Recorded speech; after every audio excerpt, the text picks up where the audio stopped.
Selamat datang di Budi Karya Project. Nah, kembali lagi bersama saya Sulaiha dan saya Atika. Ya. Dan pada episode kali ini Budi Karya Project yang biasanya isinya cuma podcast ya, punya konten baru namanya Cari Tahu. Nah, di Cari Tahu episode kali ini kita bakal bahas tentang Hari Ibu dan gimana aja sih sejarah Hari Ibu. Nanti kita bakal bahas di episode kali ini. Kamu penasaran gak sih kenapa hari Ibu tanggal 22 Desember? Penasaran juga. Kenapa nggak tanggal 17 Agustus? Iya. Ya mungkin karena ada peristiwa apa gitu di tanggal tersebut yang mungkin teman-teman di rumah juga belum tahu nih. Kebanyakan mungkin cuma sekedar merayakan Hari Ibu, taunya tanggal 22 Desember Hari Ibu ngasih ucapan ke ibunya, ngasih kado ke ibunya, tapi nggak tahu sejarah atau fakta dibalik tercetusnya Hari Ibu. Nah, kali ini kita bakal bahas itu. Ya, dan Hari Ibu itu merupakan peringatan atau perayaan terhadap peran seorang ibu, baik di kalangan sosial manapun. Nah, di dunia sendiri Hari Ibu diperingati pada bulan Mei, minggu di pekan kedua. Berarti tanggalnya belum pasti ya? Ya, tanggalnya belum pasti. Kalau di Indonesia itu tanggal 22 Desember, kalau di dunia itu tanggalnya jatuhnya itu di bulan Mei, minggu kedua.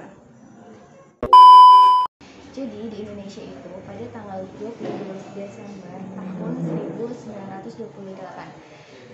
Pada tanggal tersebut terjadi peristiwa yang cukup besar bagi pergerakan perempuan Indonesia. Apa sih itu? Yaitu terselenggaranya konferensi perempuan yang pertama di Indonesia. Bayangkan teman-teman, di saat pada tahun-tahun itu tuh masih gencar-gencarnya penjajahan oleh Hindia Belanda, tapi perempuan-perempuan Indonesia memiliki pemikiran yang sangat progresif untuk bisa menentukan nasibnya sendiri. Konferensi pertama itu diikuti oleh 30 organisasi di seluruh wilayah Indonesia dan dilaksanakan di Yogyakarta. Nah, kenapa di Jogja? Karena menurut mereka pada saat itu Jogja ini wilayahnya lebih aman, jadi nggak mungkin bisa diketahui sama para penjajah. Dan dihadiri oleh 600 perempuan lebih, terutama dari Sumatera dan juga dari Pulau Jawa, karena mungkin itu dulu wilayah yang cukup besar ya. Nah, setelah tahun 28 kemudian diadakan lagi konferensi konferensi perempuan yang ketiga itu pada tanggal 22 Desember tahun 1938. Nah, pada tahun itu baru tercetuslah gagasan untuk menjadikan tanggal 22 Desember ini sebagai Hari Ibu. Alasannya untuk memperingati konferensi perempuan yang pertama di Indonesia. Dan gagasan tersebut sangat progresif ya, karena wacananya itu untuk membebaskan perempuan dari buta huruf, dari pernikahan dini yang dulu mungkin jumlahnya sangat tinggi ya. Dan mungkin sekarang pun masih ada pernikahan dini perempuan, tapi di berbagai daerah mungkin masih terkecil. Kemudian juga memperhatikan kesehatan perempuan, yaitu angka kematian ibu melahirkan dan bayi yang dilahirkan.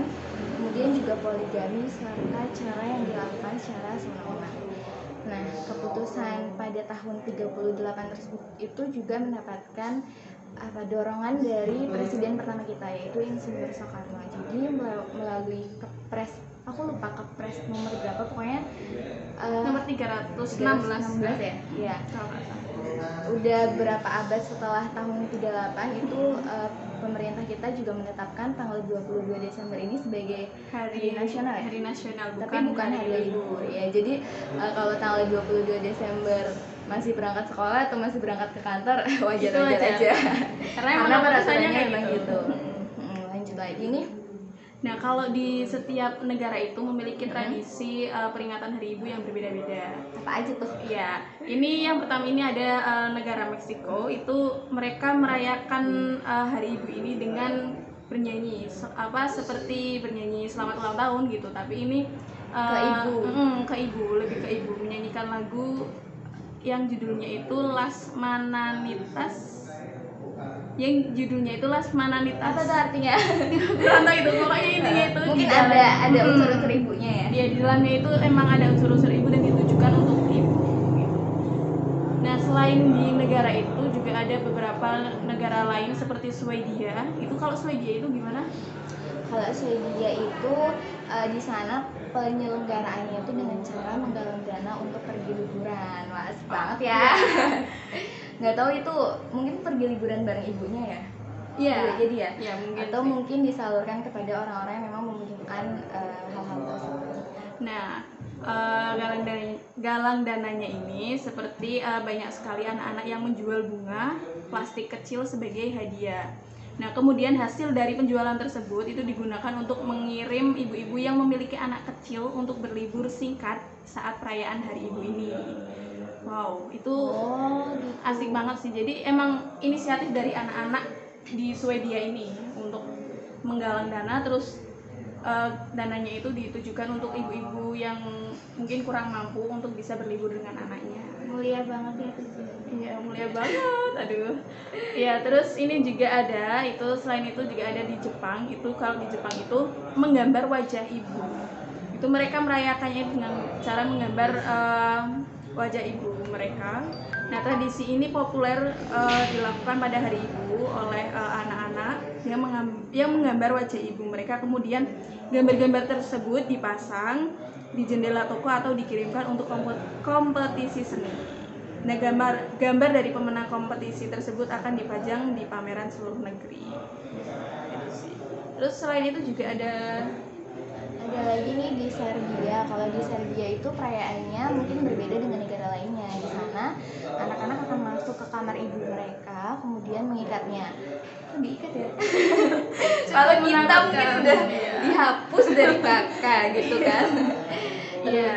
Terus ikatan ibu tersebut akan segera dibebaskan ketika sang ibu memberi anak itu hadiah. Oh, berarti kalau hari ibu justru ibunya yang ngasih anaknya hadiah. Iya, tapi nggak cuma kayak gitu juga sih. Gimana lagi? Jadi sebelum mereka mengikat ibu mereka udah mengikat anaknya terlebih dahulu. Oh gitu.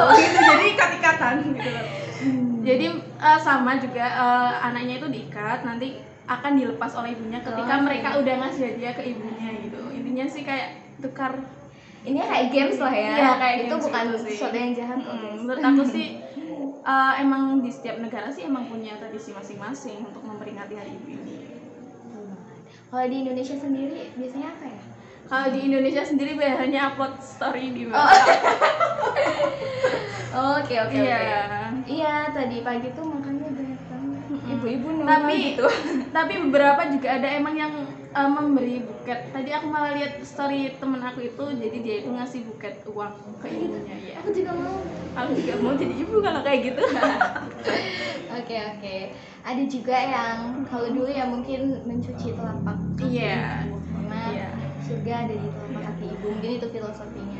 Terus dulu juga sempet nih anak-anak itu kayak ngasih kado ke ibunya, tapi kadonya itu lebih kayak keperluan rumah tangga. Sabun, gula, beras dan lain sebagainya. Itu sih dulu pernah. Sembako. Iya, sembako.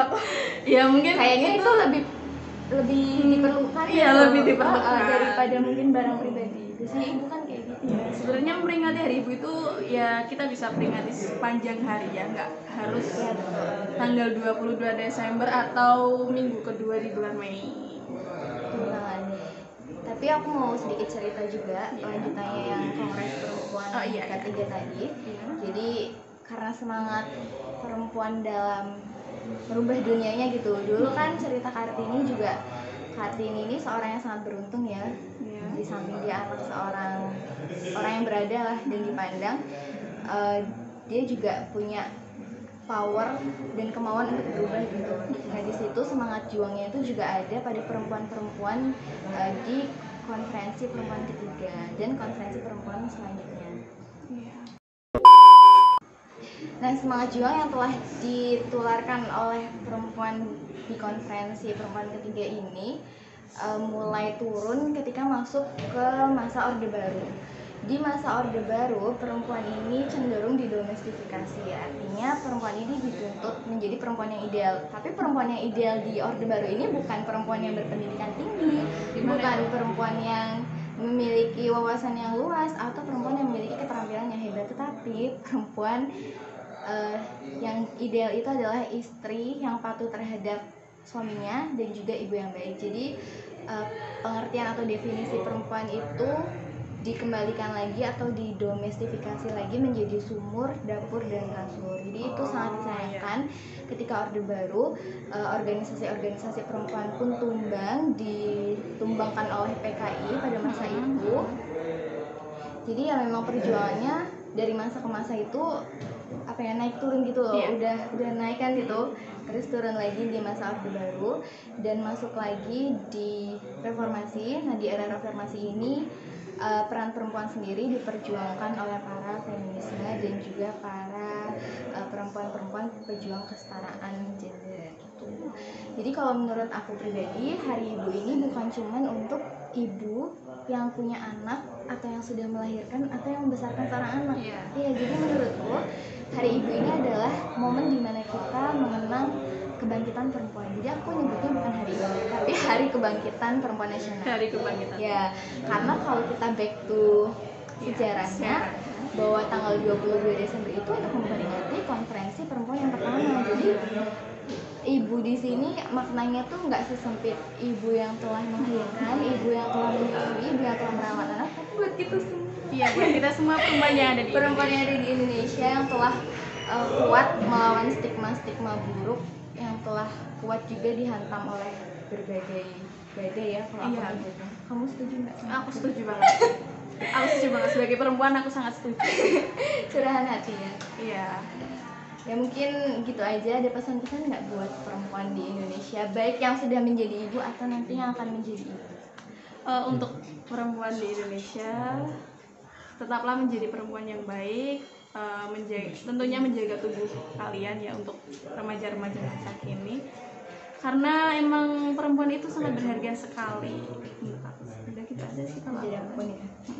Kalau aku di era atau di momen Hari Kebangkitan Perempuan Nasional ini, aku ingin menyampaikan pesan-pesan perdamaian bahwa perempuan itu berhak untuk mendapatkan pendidikan yang tinggi, bahwa perempuan berhak untuk menggapai cita-cita dan mimpinya, bahwa perempuan berhak bebas dari stigma negatif atau stigma buruk yang mengelilinginya, bahwa perempuan juga berhak bebas dari kekerasan seksual baik di ranah publik maupun di ranah privat, dan bahwa perempuan itu berhak untuk mendefinisikan dirinya sendiri sesuai dengan nilai-nilai yang ia anut.